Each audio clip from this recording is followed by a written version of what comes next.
Hi there, today we are going to learn how autoclaving is done.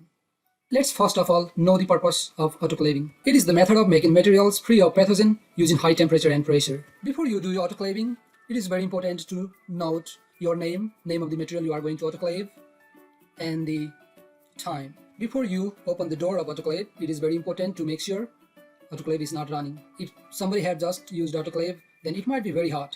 So make sure you must use heat resistance gloves before you put your stuffs in autoclave.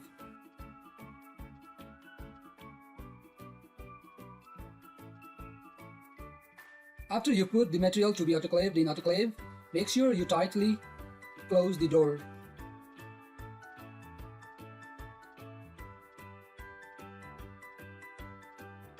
Depend on the type of material you are going to autoclave, set the required timing. Normally, 20 minutes is set up.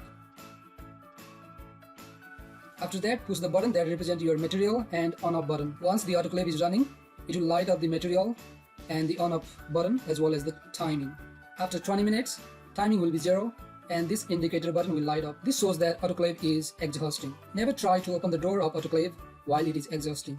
And once this light goes off, you are good to take your material out of the autoclave. Thanks for watching.